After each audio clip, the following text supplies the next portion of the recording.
when you can text prompt a song into existence, then, if you have some kind of ambition as an artist or a creator, then at some point in that chain, you're using a machine instead of where previously you'd have used a human. AI. Right now, it seems like it's the only thing the music industry is talking about. But it's really hard to navigate through the noise. The conversation with Drew today is to do exactly that. Navigate through all the noise with AI. Hey guys, and welcome to another episode of Sound Connections. Today, I have a great guy in the studio. It's Drew Thurlow. Drew, you are very, very passionate about AI. That's something you know a lot about, and you have a very rich history in the music industry. Welcome. Thank you for having me. Yeah, I'm excited to get into it. So, Drew, just to set the scene of who you are and sort of what perspectives you bring to this conversation, could you just very briefly run through your career history and what you've done until this point? Yeah, I've been in music a long time. I started my career in entertainment actually working for a Major League Baseball team, the Boston Red Sox, where I worked on booking anthem singers, doing some music initiatives, but I really wanted to play music. So I moved to New York, started playing in bands. This kind of coincided with the rise of the indie rock community in New York. So I had a lot of success, played in a bunch of bands, did session work, got signed to Atlantic. After a few years of that, I got really curious about the business creative side. So I took a job at Warner Music Group at an imprint called None Such, which is a really kind of cool, eclectic imprint in Warner Music Group, where I did marketing and A&R. Then around 2011 or so, kind of the low point of the recorded music industry. It was frankly a pretty depressing place to work at a label. Keeping your job was the new raise. iTunes had matured, and it was the only game in town, but it didn't nearly make up for the decline in physical media sales, and streaming had just launched in your part of the world, not in the US yet. Actually, that came in 2010-11, but so I went to work for Pandora, and when I got to Pandora, I realized I was the first music hire at the company in 2011, and I had an extraordinary 5-6 years there, doing everything from talent buying to content licensing to copyright law lobbying and U.S. Congress. And it was an extraordinary kind of 6 years rather. And then as the company matured, sure enough, thanks to streaming, the record labels were healthy again, doing better. So Sony had recruited me to help relaunch their Masterworks division, which historically had been a kind of a classical jazz imprint. But in the era where the pop labels were doing basically just hip hop and kind of mainstream pop, they didn't have anyone at the music group doing different kinds of music like Americana, rock bands, electronic music that wasn't Calvin Harris.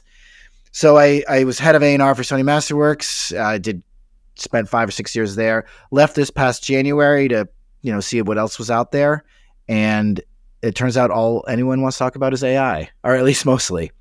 So I spent a lot of time doing some other things. I have some other consulting clients. I consult with the NHL on their music and entertainment content, and I have some more traditional kind of distributor clients. But I spent a lot of time talking about AI, a lot of writing about AI, and it's been an unbelievably interesting year. It's a lot to follow, and it's a lot to keep on top of, but we'll try to get through as much as we can today. Yeah. I very purposely have not talked about AI in this podcast that much.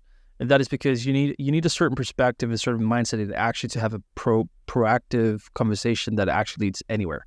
Because AI is so complex and it's so quickly and moving that whatever you believe is hot right now is going to change. So the only way, in my opinion, to really talk about it is the broader concepts, the broader movements, and sort of almost the philosophies behind it and what is happening and how we need to think about it as an industry, more than specific small cases of a hype, right? You can sort of really sort of not compare it to what happened with NFTs a couple of years ago, but that was almost like a precursor of some of the hype that's happened with AI, and that's sort of why I've steered around it. But I think today is quite exciting. I've been reading through your LinkedIn posting and content, and I really love the take that you're bringing to the table. So I'm very, very much looking forward to the content we're going to talk about today. But if you were to bring like an overall commentary on what's happening with AI, especially in the music space right now, what would that be? Yeah, there's been a lot of chatter and reporting on AI, and you're right. It's kind of overwhelming. A lot of people are really freaked out. I'm here to tell you, don't be freaked out. Uh, there's been also a Yeah. lot of comparisons to the blockchain, NFT, crypto hype, and then subsequent crash. I'm also here to tell you, AI is not NFTs. It is not Web3. It is so much more turbocharged than all of those. There are some kind of historical examples in the music industry we can point to. I think sampling and the rise of hip hop culture in around 1980 or so is actually a pretty good comparison, at least on the copyright legal side. But there's a lot of different facets to AI, and I think we can talk about them in two ways: the way it's affecting creators and musicians, and then the way it's affecting the industry and the business side of it, and then relatedly copyright and that. So I think we should start with how it's affecting artists. And I'm here to also to tell you that AI has been around for a while. Machine learning has been around for a while. Yeah. And I've spent a lot of time in pop recording sessions. It's a technological wonder what happens in studios these days.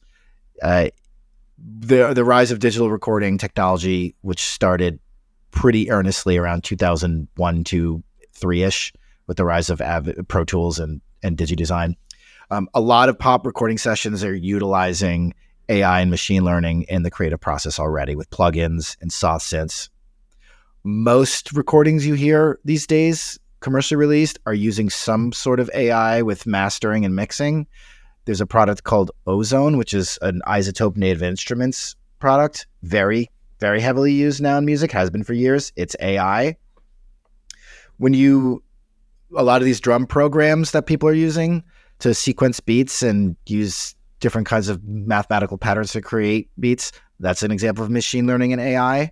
So it's been with us. And I just think understanding that is helpful and comforting, and then extrapolating the advances in the tech about what's next, I think is also important because even though it's been with us, it is a little different, and it's about to be way more pervasive. That's great. I think one of the things I really experience a lot is fear. And I was at a conference recently last month where 40 music industry professionals with a lot of experience, I was lucky to be there, really talked about AI, and the prevailing feeling was fear of the unknown, but also there was a sense of, this is probably for the good. But where do you think the fear stems from?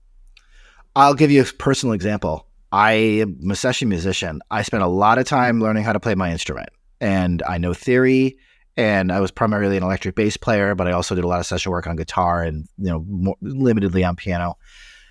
Some of these generative AI tools make it so I'm not needed anymore. And as someone who's spent a lot of time and years learning my instrument, I don't know if that's awesome or if that's terrifying, but you can make really competent music with these machine learning and AI tools, and it's directly threatening artists and their livelihoods. I'll give you an example.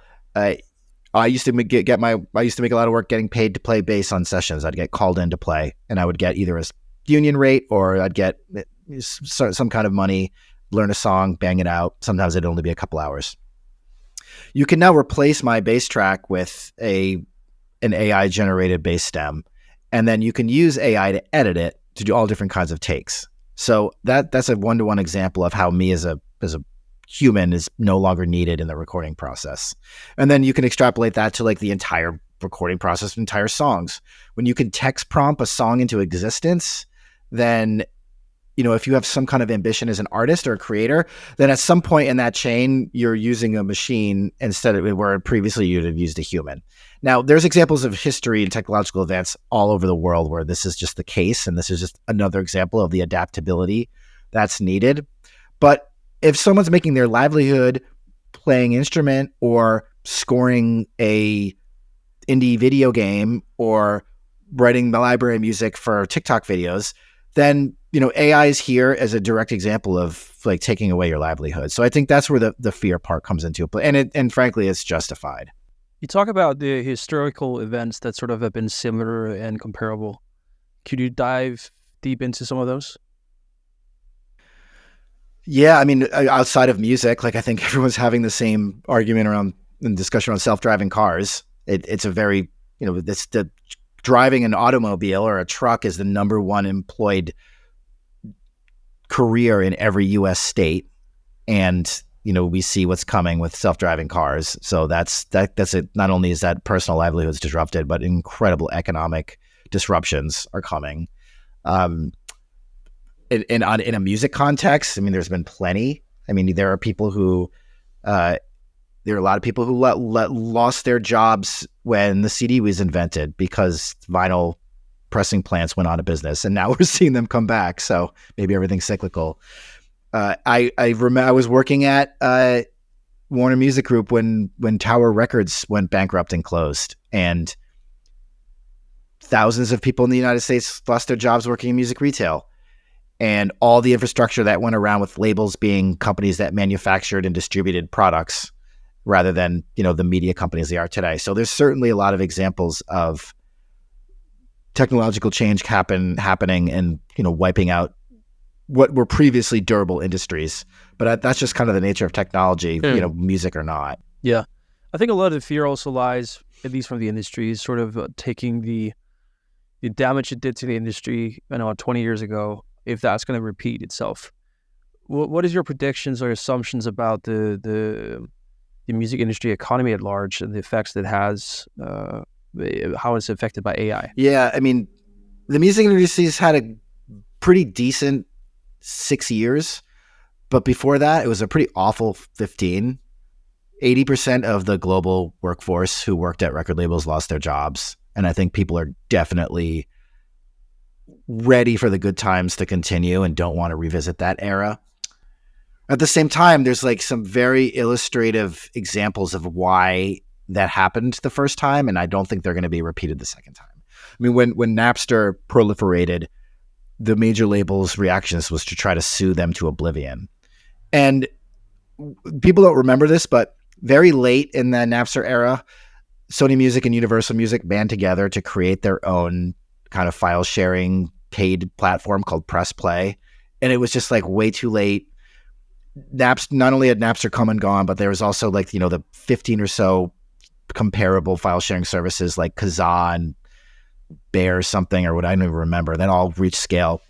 It was way too late.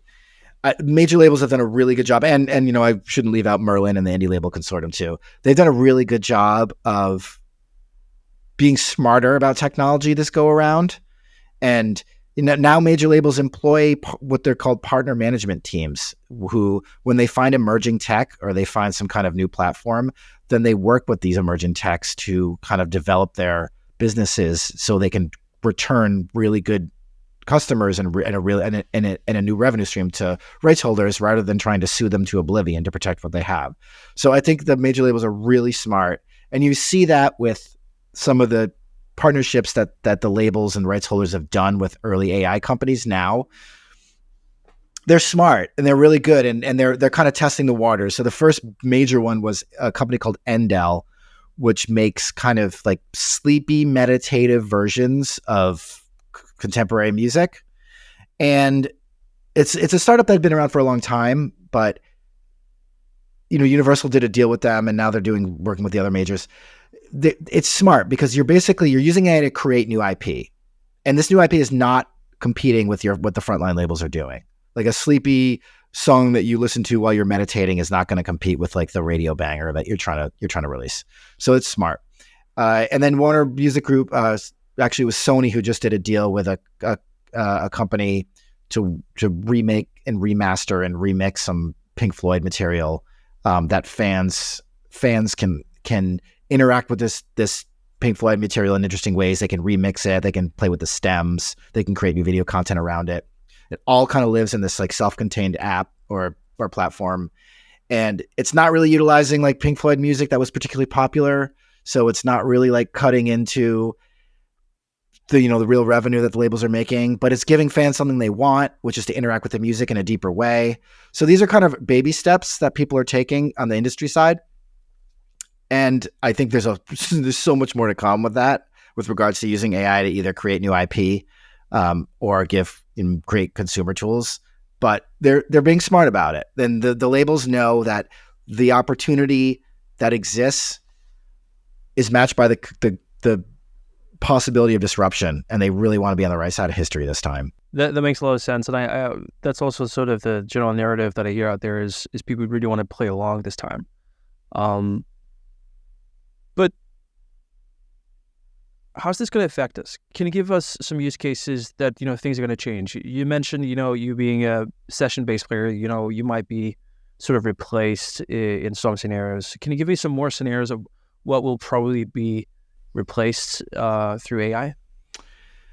I think one of the things that I spend a lot of time thinking about is the music industry, and the current infrastructure of the music industry was designed that there would be a certain amount of music in existence. And when I was at Pandora, we had the history of Western recorded music at our disposal. It was about 12 to 14 million songs, if I remember correctly. And the challenge of Pandora was, how do you serve the right song of that 12 to 14 million to the right consumer at the right time and the right mood? Well, 12 to 14 million songs are now being released every 3 months. I mean, no one even really knows the real number. It's some shockingly huge number. There is now over 200 million songs in the kind of like RIAA database of commercially released music. And that comes with a few challenges. Number one, the distributors and the DSPs cannot afford to host all that music. It's too much. Number two, consumers don't want to hear it. I recently asked some of the followers on LinkedIn if they could guess, of the 200 and plus million songs that have been commercially released, how many of those 200 million actually get listened to more than a handful of times a year? Do you want to take a guess? I'll say 20 million. 600,000. 0.3%. Wow. Less than 1% of the music commercially released is actually wanted by consumers and actually gets streamed enough to like pay for the hosting costs. So there's just too much music out there. And people, so now the DSPs and the distributors have a real question to ask, like, how do we manage this? So, and that's only going to explode with the way these generative AI tools are making it easier and easier for people to create music. So I think one of the kind of insights that I have is, up until now, the valuable piece of music has been the song. It's been the output. So the writing and the recording process has been a sunk cost so you can get to the song, and then you can monetize the song in whatever format that takes. Well, in this future, there's going to be hundreds and hundreds of million people making music on these gamified, kind of fun Gen AI tools. It's pretty clear that the distributors aren't going to take it, DSPs aren't going to carry it, and the consumers don't want it. So then the opportunity for the music industry is in monetizing those creators.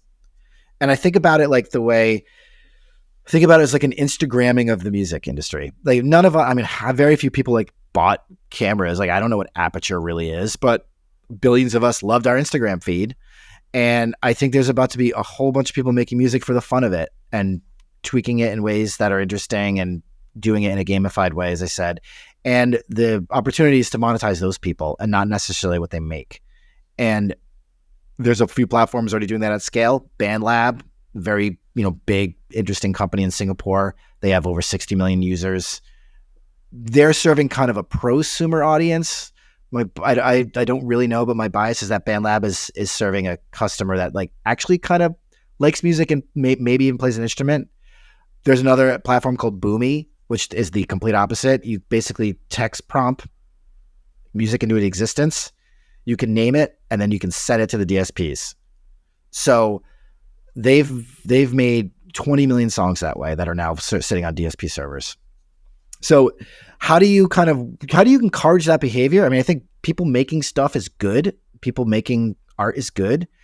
But how do you do it in a way that's responsible for the music industry, and how you do it in a way that's serving that consumer class? That's interesting. Can you walk me through the revenue here? So you sort of saying we can monetize the creation of music rather than the consumption. I'm paraphrasing now, but that's sort of the essence of what you said. The journey of that money, the journey of that monetization, who does it go to, and how does the flow go? I think that's what people have to figure out, right? Like, think about all the ways that you would make music, and think about all the ways you would do it if it was like a fun free app. So certain things you could do. You could do in-app purchases around like different sounds and beats. You could probably license in like a well-known musician's AI vocals and pay for that. You could probably charge for some kind of like hosting or posting fees. You could probably upsell people to like a video platform where their music would be synced to video, and then you would sync those two together and you could put it on your socials. There's all different kind of ways that, you think about it less in a like a music production capacity and more in like a gaming upsells in an app capacity. Like, I don't know, I've never played Candy Crush, but like, I'm sure there's like upsells in Candy Crush. I don't know what they are. Like maybe you can like dress your avatar or change the color or something. Like there's all different kinds of ways. Maybe the app, maybe you pay a subscription fee and you get 32 tracks instead of the basic 16. Maybe I'm giving away some like really good startup ideas here, but like, I think the point is like consumers are going to play with this stuff. The technology is here, it's happening. So responding to the market is going to be the opportunity. So that, gamification of music, there would be some underlying rights holders that probably would get paid through some sort of licensing we haven't figured out yet. And then obviously there needs to be some monetization of the platforms itself. But if you could break it down even more, now I'm just doing a hypothetical example, but let's do a thought experiment. So we have this platform that has this generative AI aspect that sort of enables people to make music. Who would be the people earning money on it besides the platform itself? So how are they making music? Is it text prompt based? Is it kind of just like algorithmically based? Yeah. Okay. Yeah. Let's do that. Well, there's a couple of options here. Like in the Boomi scenario, Boomi owns the IP, and the person the Boomi licenses the rights for the person to distribute it, and then they split the streaming revenue.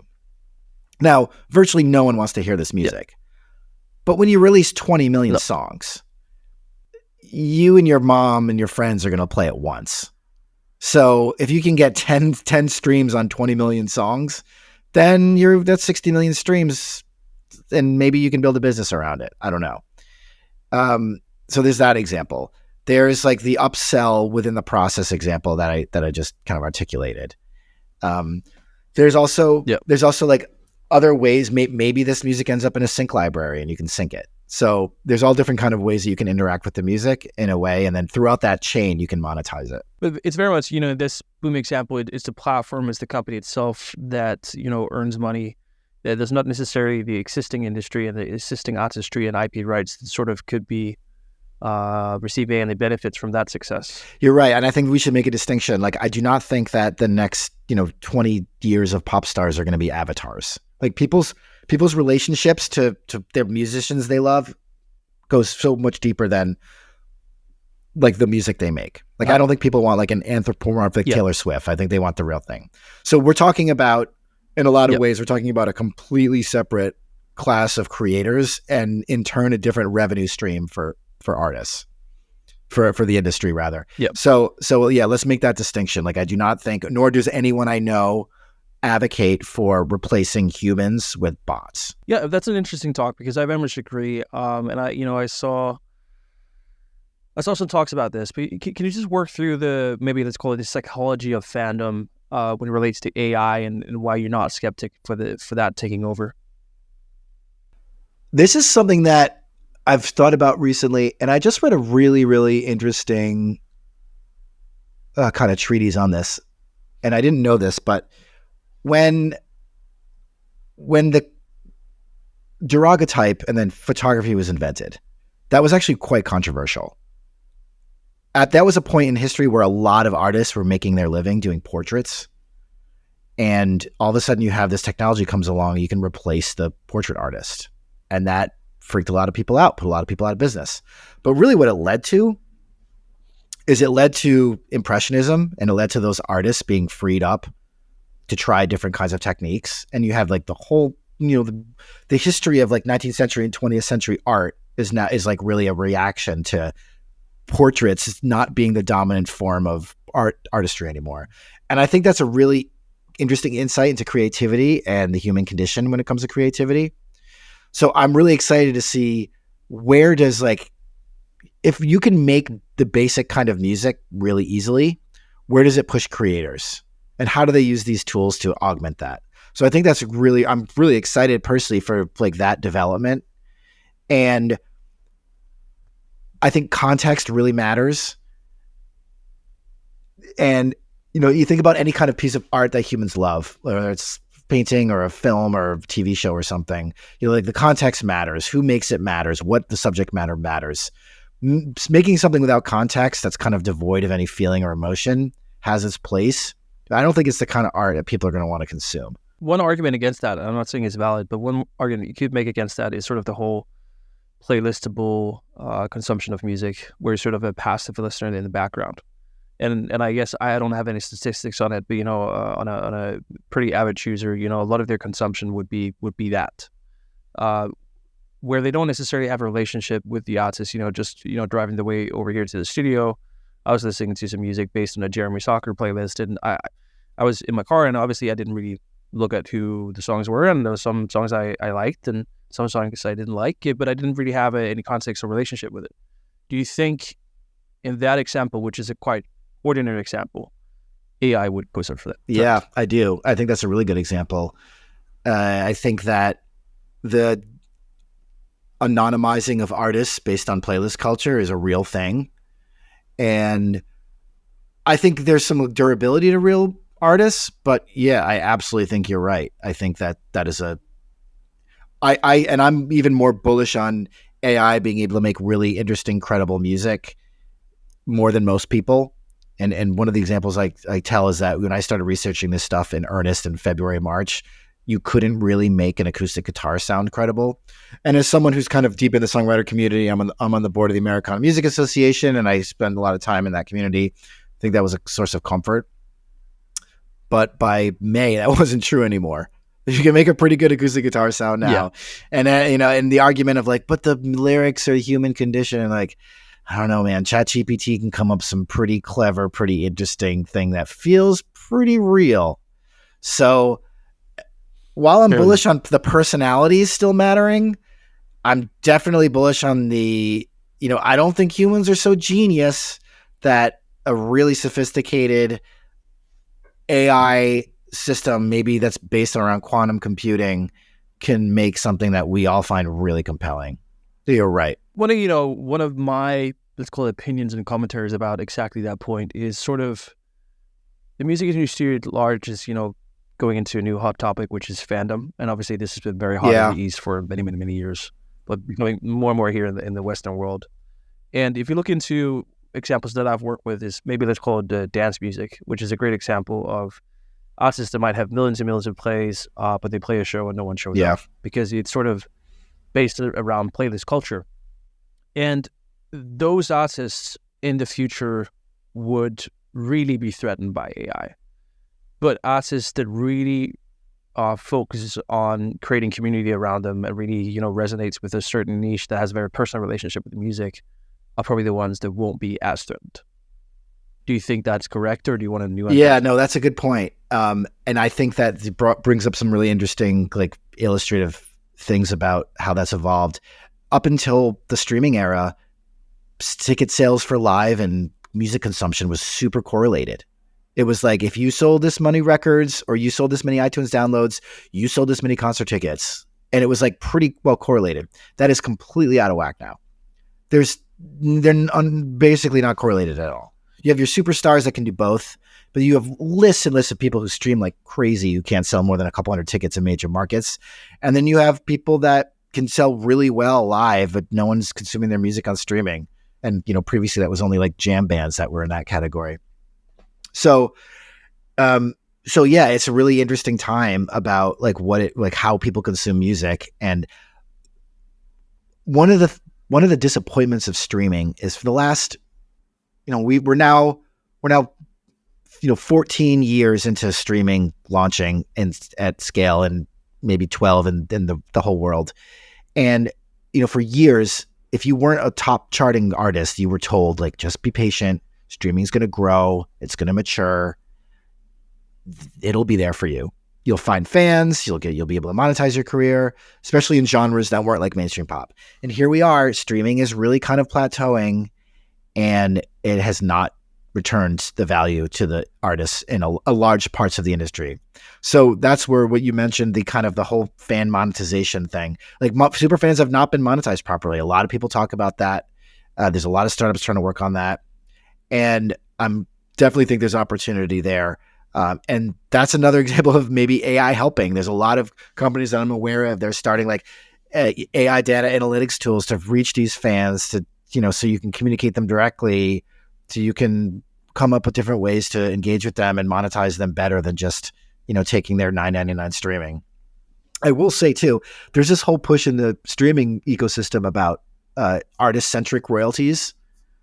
And like, they're not. Like even the changes that were just made from Deezer and the Universal Music Group, and then with like not paying out songs that get under 1,000 streams a year, like they're not artist centric. Artist centric is when I, as a consumer, pay my $10.99 a month, and if I only listen to that one artist that month, they get all of my subscription. That's artist centric. That is not the model, even though they're calling it that. So I don't see streaming changing that calculus at all. And I think the path for some real creators to be musicians and make a living doing it is in the monetization of your fan base in different ways for different tiers. Yeah, and it's sort of returning to the old way of building a career, right? And I think that's kind of interesting. Moving forward as an artist, I think being likable is super important, and having personality and sort of standing out from the crowd, and you can't just build a career around the music itself. There needs to be a concept. I actually, there needs to be a personality. There needs to be you're absolutely right, and I spend a lot of time talking about this too. Like, just because you make something doesn't mean you get to call yourself an artist. And I've reminded of this when I was like playing music myself, when the blogosphere was like all the rage, and you could make some kind of like bedroom recording, and if Pitchfork liked it, or Stereo Gum or Brooklyn Vegan wrote about it, well, like you could have 500 people come to your next show, which is insane to me as someone who started playing in garages in the 90s. And I had been playing in bands for a year before I actually got on a stage in Providence, Rhode Island, where I grew up. And I think I had been playing music for 10 years before I signed a label deal, and probably 15 or 12 before I actually did like a national TV thing or played Bonnaroo or whatever. And in the early 2000s, I very distinctly remember Beirut, who's a kind of indie musician in Brooklyn, and had a good run in that time and is still making music. I remember his like third or fourth show or whatever, he made a really cool recording, and then his third or fourth show was at the Knitting Factory, and there's 500 people there, including like David Byrne and David Bowie in the audience. He was like scared to death. He's like, I've been doing this for a few months. I haven't even figured out if I want to do this for a living. Never mind like getting my stage show together and figuring out how to be a performer. Like, it's a lot. And, he stuck with it, and he's made some cool music with lots of kind of disappearing moments in between. But I just, and as technology comes down and it gets so easy to record music these days, it's like, you don't deserve to be a career artist just because you make something. Like, you have to work at it. It's a sacrifice. People don't like take their first job out of college in finance and expect to be like a CFO the next year. Like, the same thing comes with artists. Like, you have to work at it. You have to make something compelling enough that people care. Your visuals and the way you interact with the public has to match that. You have to be good at it. You have to stick with it. And then if you do all those things, maybe in several years you'll have an audience that can support you in a way where that's all you're doing. But I really have no patience for like the people who kind of make something quickly on GarageBand and release it, and then kind of have expectations around an audience or a career just because they like it or they want it. Those are the people who are usually in it for the wrong reasons. The audience for this podcast is sort of intended to be people who are curious about entrepreneurship in the music industry. And I've lately thought about founders and artists sort of the same way, and try to use sort of analogies between them to understand each other. And one of the things we briefly talked about, I run a venture studio where we're like a founder-centric company, which is about, pairing ideas with founders and everything in between. And one of the things that I did wrong in the first part of the journey was sort of assuming that people who were skilled and willing could be founders. And sort of, it's true to a big extent. What I've realized is sort of founders also needs to have sort of the X factor like an artist, right? They need to have something special to bring to the table. They need to be extremely passionate, extremely knowledgeable, and sort of that uniqueness in them is a part of the journey. But then vice versa, I've also made the mistake the other way, right? Where it's like, well, if you're skilled as an artist or you have some sort of charisma, it's enough for you to pursue that journey. But you need to also look at the star founders, right? The star entrepreneurs. What do they have? And sort of those parallels are also evident. And for me, that makes sense, and hopefully also for the listeners. But I think what it really comes down to is like, do you actually have something incredibly interesting to bring to the table? And if you don't, maybe it's a very serious hobby. Yeah. On both the founder side and artist side. I think we as people want to be moved. Yeah. And we do not get moved just by the ordinary. Maybe you can tell an ordinary story in an extraordinary way, but there needs to be something very, very special. And I think maybe that's sort of what AI is forcing us to realize faster. Interesting. Yeah. I would agree with you. I think there's two things that artists and founders need, because an artist is really an entrepreneur themselves. All a label is a VC firm for musicians. So I think the two things that you need are, number one, you need to have a unique view, special to what you just described. Number two, you have to not quit. It's amazing to me how the best lesson over and over again for entrepreneurs and for artists is just like, don't stop. It's crazy. Some of these startups that do really well, you realize they've been doing it for 8 years and they don't quit. And the same thing with artists. Some of the artists I remember just like playing for 3 people, the ones who didn't stop after 20 years and doing really well. Like I can't stress that enough. But it's interesting. Yeah. When AI can come along and grab the low hanging fruit and make the easy stuff, make it go from easy to free or seamless, then what are you left with? Yep. Then you need you need to really be providing value. And that's one of the things I talk about. I have a lot of music tech startup clients, and I'm really kind of researching this space a lot for some upcoming writing projects. And you really do need to be providing value to the ecosystem. You need to have cutting edge tech. You need to really like be solving a problem. And if you're not, then you don't have a future. And it's okay to make a mistake, and it's okay not to do that at first. But then again, don't quit. There's a lot of music startups now who still have funding, who were like Web3 NFT companies, and that crashed, and now they're all pivoting. And it's been really interesting to see which ones are pivoting and which ones are throwing in the towel and which ones are like really hustling to make it work, and which ones are kind of like, I still got some runway. Let me see what will stick. I think this is a really interesting conversation, and I haven't really discussed this narrative that much when it comes to, we need to be exceptional as creatives and as founders. And if we're exceptional in what we do and what story we tell, there's probably more longevity to it than we would think.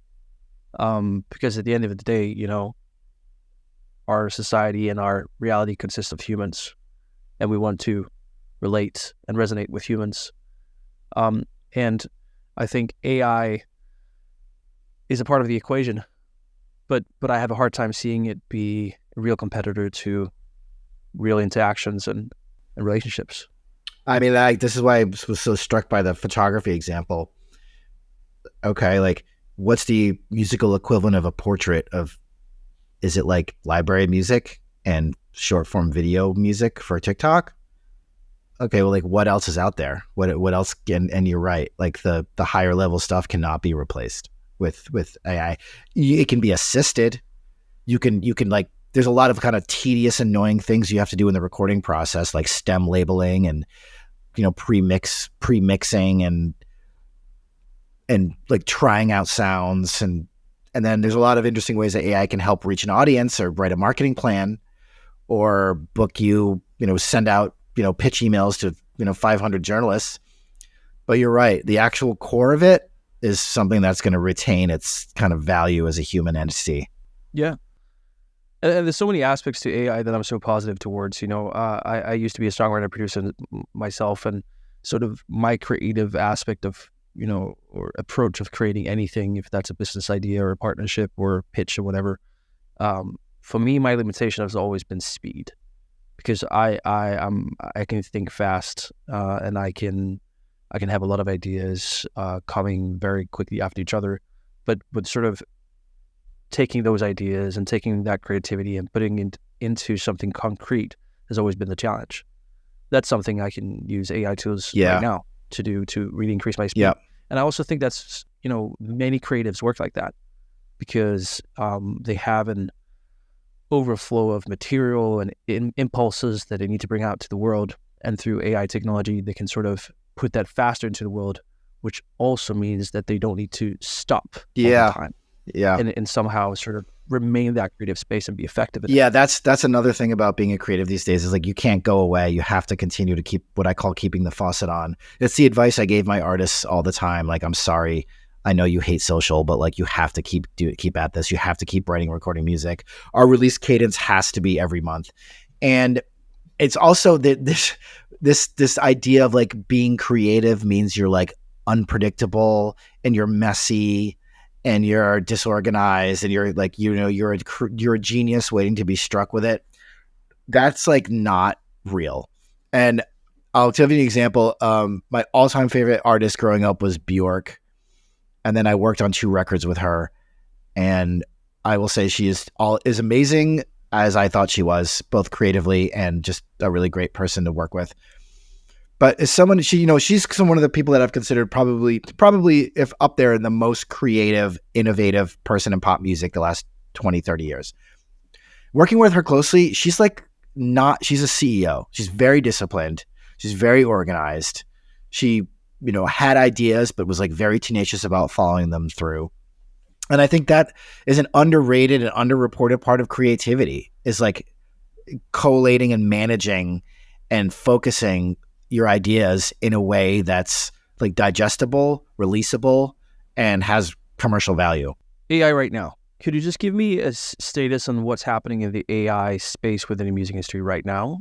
And also what you believe what will happen within the next 12 to 24 months? Yeah, I definitely think that people overestimate the effects this will have in the short term and underestimate the effects long term.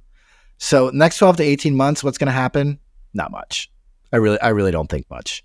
I think you'll start to see around the margins some certain things, but the music industry and the ecosystem as we know it will continue. Long term, it could look quite different. Let me take you through an example. So I think there's bound to be some kind of pop star who's never, ever picked up an instrument or sung a note in their life. And some of the pop stars that we know and love today, they're not the most creative and they don't write their music, but we still have the lineage of like the boy band era where like you were at least like a child performer and you were a singer and you performed on your own and you really seeked out the kind of like lifestyle and being musical was part of that. But I think we're very quickly in the next few years are going to have a pop star who like picked up one of these gamified apps, and because of the way that they understand music or think about music or what they've been influenced by, they're going to be able to make some really kind of cool music, and they've never done it before. And I think people are going to find that really compelling, and I think that's okay. And I think a record company is going to invest in that person. And I think they're going to go out and do a tour and a stage show that's heavily related to technology, including like vocal sampling and including like all backing tracks and, session musicians on stage. And I think the stage show is going to be amazing because as we've seen with the Sphere in Vegas, the production value is exploding. And like, you don't have to even listen. You could go to those U2 shows with noise canceling headphones on and still be amazed. So I think that's the modern pop star. And I think the soon to be modern pop star.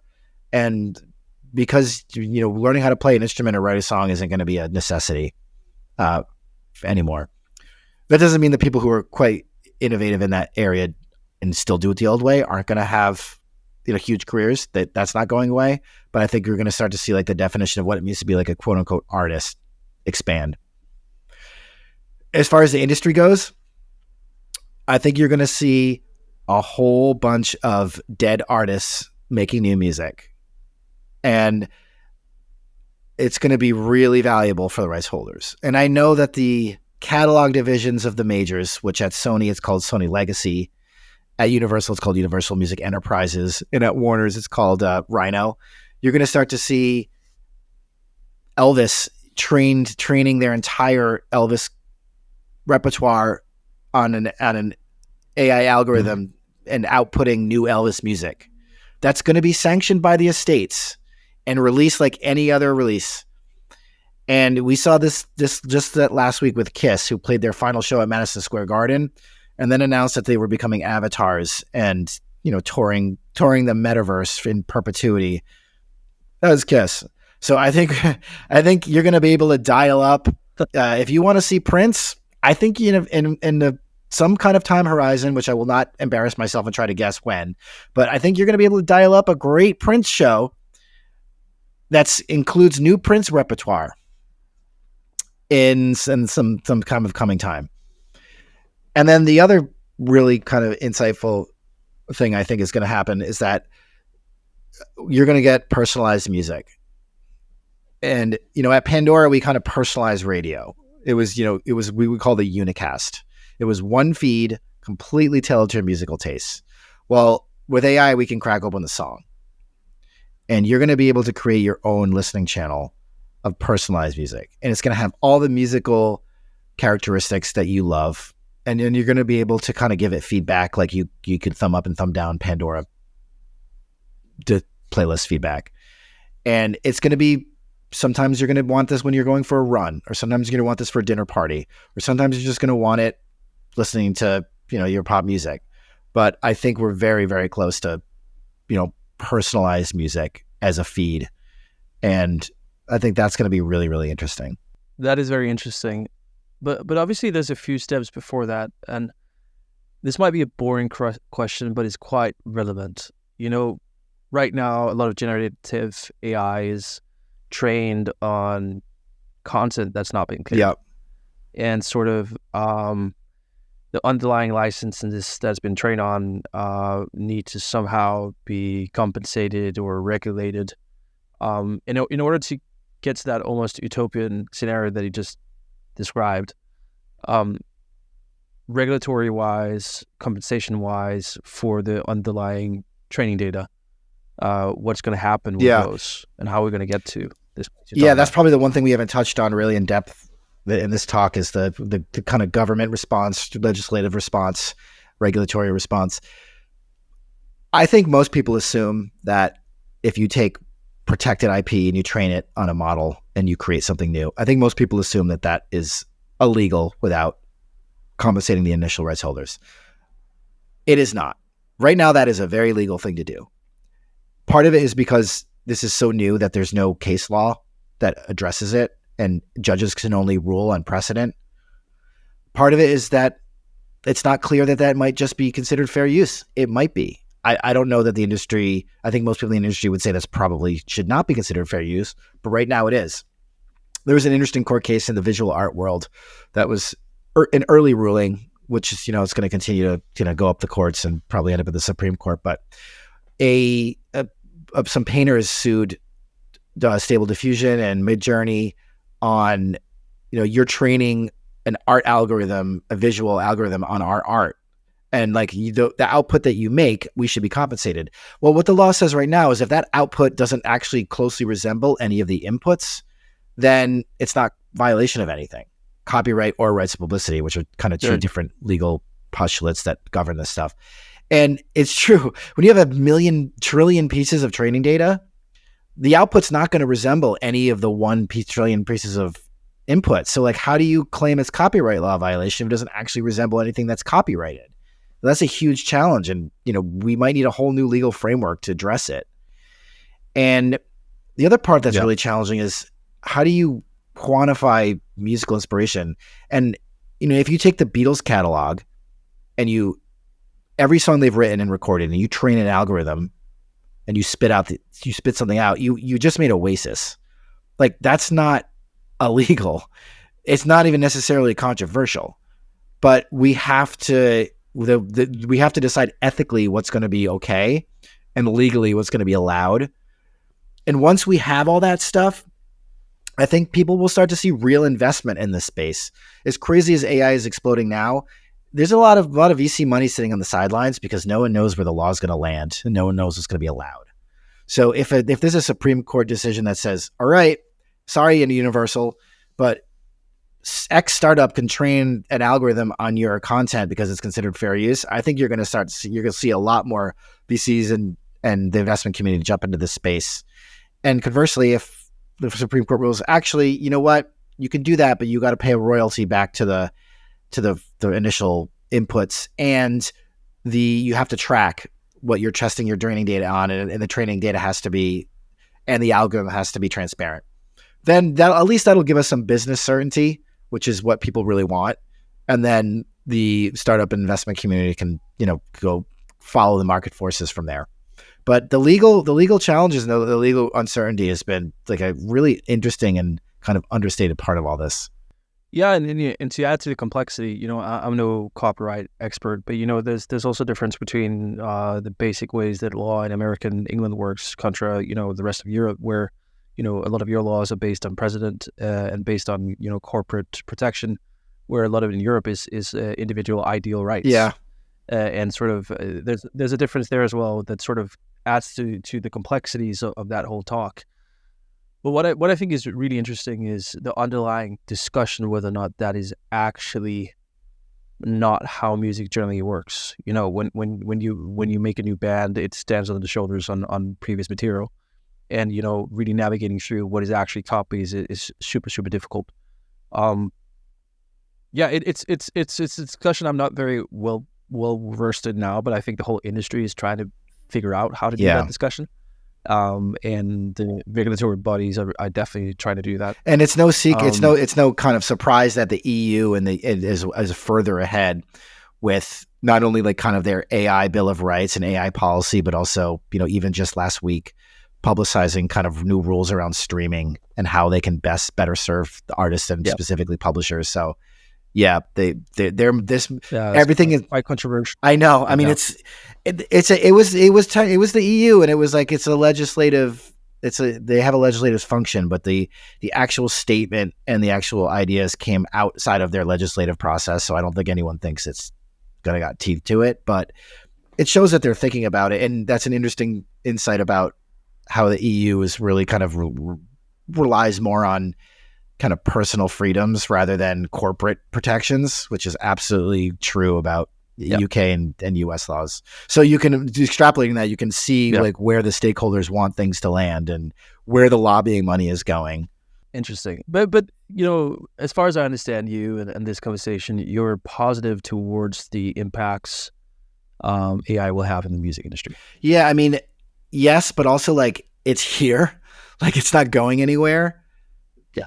This tech is evolving, it's been developed, and it's having an impact. So there's always winners and losers when there's some kind of like sea change in any kind of industry. I don't want to be on the wrong side of that. And I also find this stuff pretty interesting.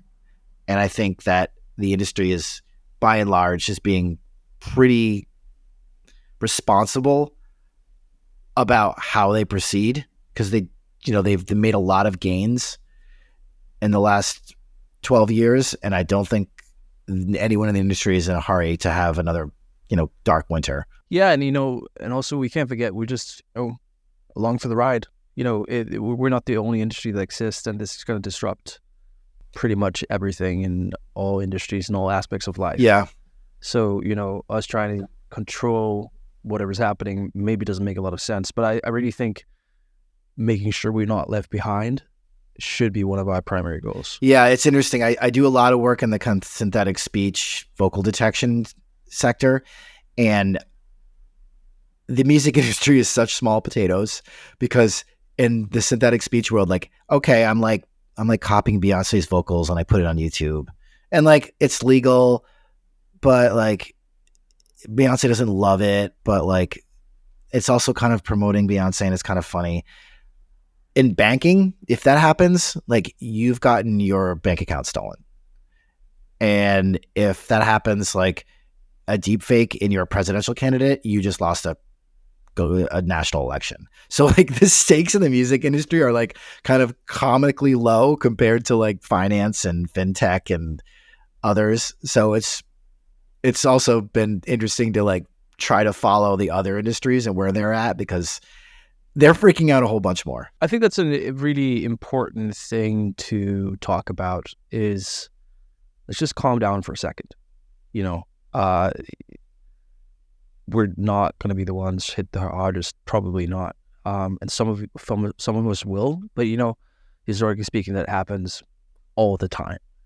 I'm quite positive towards the change. And I definitely think that if you do not yet have a opportunistic mindset about AI in the music industry, you probably should get it to some degree, because there's definitely going to be some winners and losers, but I also really think you can decide where you position yourself on that scale.